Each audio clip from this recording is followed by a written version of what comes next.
जय आर्य जय आर्य। दोस्तों आज की वीडियो की जो जानकारी रहेगी वो रहेगी दिव्य प्रेरणा प्रकाश की बुक से रहेगी। इसके राइटर है श्री संत आसाराम बापू जी। तो आज की वीडियो को एक एक करंट बहुत इंपॉर्टेंट होने वाला है, तो वीडियो को बिन स्किप किए अंत तक जरूर देखें। दोस्तों ब्रह्मचर्य उन लोगों के लिए बहुत अजीब लगता है जिन्हें संभोग की शक्ति के बारे में नहीं पता। वीर संभोग शक्ति का ईंधन है और ब्रह्मचर्य को संत रहीम जी ने अपने दोहे में निम्न प्रकार में बताया गया है और इसका एक सुंदर अर्थ भी है। दोहा कुछ इस प्रकार से है, रहीमन पानी रखिए बिन पानी सब सुन, पानी गए न उभरे मोती मानुष चुन। प्रिय इसका अर्थ है कि कृपया पानी बचाकर रखें, बिना पानी के सब बेकार है। दोस्तों यहाँ चूने का मतलब आटा है। आप पानी के बिना रोटी कैसे बना सकते हैं और मोती की चमक उसकी पहचान है। दोस्तों यहाँ सबसे दिलचस्प बात यह है कि महान आत्मा द्वारा मानव जीवन के लिए पानी के अर्थ को एक सुंदर तरीके से बताया गया है। दोस्तों यहाँ पानी की तुलना वीर से की गई है और मनुष्य के शरीर में वीर सबसे महत्वपूर्ण तरल पदार्थ है और महिला के शरीर में इसे रज कहा जाता है। वीर मनुष्य शरीर का सार द्रव है। इस प्रकार यदि हम इसकी रक्षा कर लेते हैं और इसे सही जगह पर उपयोग करते हैं तो हम ब्रह्मचर्य को सार्थक कर पाएंगे। वीर क्या है? वीर हमारे शरीर का एक तरह का राजा है। ऐसी कई आत्माएं भविष्य में वीर के एक बूंद के साथ पैदा होगी और ये कल्पना करना असंभव होगा। कोई भी इस सच को नकार नहीं सकता। ये सच्चाई पत्थर पर एक लकीर है जो कभी गायब नहीं हो सकती। वीर शरीर रूपी साम्राज्य का राजा है। यदि राजा शक्तिशाली हो तो कोई भी दुश्मन साम्राज्य पर आक्रमण नहीं कर सकता। दुश्मन नष्ट हो जाएंगे लेकिन राजा और उसका साम्राज्य हमेशा सुरक्षित रहेंगे।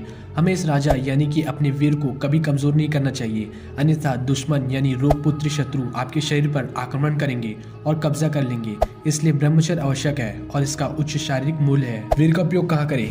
प्रिय प्राचीन भारतीय ऋषि मुनि ने बताया कि वीर का उपयोग सिर्फ संतान प्राप्ति के लिए किया जाता है और ये प्रकृति की व्यवस्था है। ऋषि मुनियों ने संभोग को पूरी तरह से त्यागने के लिए नहीं कहा है, लेकिन उन्होंने इसे समझदारी से उपयोग करने की सलाह भी दी है ताकि दाम्पत्य एक खुशहाल वैवाहिक जीवन जी सके। उन्होंने ऐसा क्यों कहा है? क्योंकि वीर के रक्षण से हमें शारीरिक, मानसिक और आध्यात्मिक और वीर की ऊर्जा के बिना आप संभोग का आनंद नहीं ले सकते और संभोग का आनंद सीधा वीर के अपव्यय से संबंधित है। प्रिय शारीरिक संभोग का आनंद लेने से पहले मानव खुद को एक शेर समझ रहा होता है, संभोग के बाद डरी हुई बिल्ली बन जाता है। क्या यह हमारा अनुभव नहीं है? दोस्तों इस दुनिया में ऐसा कोई भी इंसान नहीं है जिसे संभोग के बाद पछतावा नहीं हुआ हो। ये सभी का प्रैक्टिकल अनुभव है और कोई प्रमाण देने की आवश्यकता भी नहीं है। प्रिय जब कोई इंसान यौन उत्तेजना से ग्रस्त हो जाता है तब उसके मन में दो भाग होते हैं। हमारा चेतन मन संभोग के आनंद को पूरा करने के लिए जोर जोर से कह रहा होता है और वही हमारा अवचेतन मन कहता है कि तुम बहुत पछताओगे।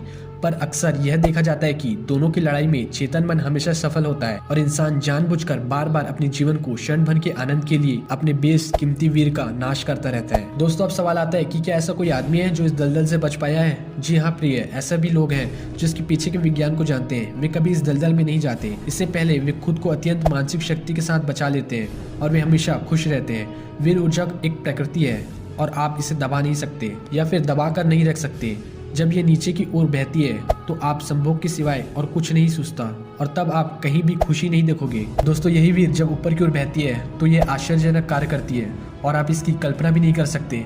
इस वीर का उदरगमन भी होता है जिसे इंग्लिश में सीमेंट एडेंचर भी कहते हैं और यह ब्रह्मचर्य का सबसे महत्वपूर्ण हिस्सा भी है। देखो प्रिय, जो भी भारत के ऋषि मुनि से ब्रह्मचर्य के रहस्य को समझ लेता है वो दैनिक जीवन को बदल देता है और जीवन जीने की कला सीखता है।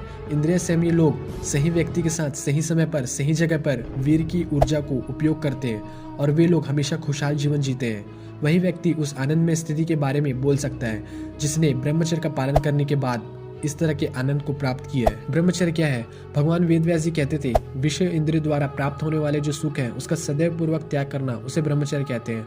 दोस्तों भगवान शंकर कहते थे, हे पार्वती, बिंदु अर्थात वीर रक्षण सिद्ध होने के बाद ऐसी कौन सी सिद्धि है जिसे साधक को प्राप्त नहीं हो सकती? दोस्तों साधना द्वारा जो साधक अपने वीर को उधरगामी बनाकर योग मार्ग में आगे बढ़ाता है वे कई प्रकार की सिद्धियों के मालिक बन जाते हैं और उसके लिए कुछ भी असंभव नहीं रहता। दोस्तों ब्रह्मचर्य एक उत्कृष्ट तप है। ऐसे तो तपस्वी लोग कई प्रकार के तप करते हैं परंतु भगवान शंकर ने ब्रह्मचर्य को उत्कृष्ट तप कहा है। ब्रह्मचर्य ही उत्कृष्ट तप है और इससे बढ़कर तपश्चर्या तीनों लोकों में दूसरा कोई और नहीं हो सकती, ऐसा भगवान शंकर ने कहा है। वीर रक्षा ही जीवन है क्योंकि वीर इस शरीर रूपी नगर का एक तरह से राजा ही है। मरणम बिंदु पातेन जीवनम बिंदु धारणात्। दोस्तों इसका अर्थ है वीर नाश ही मृत्यु है और वीर रक्षा ही जीवन है।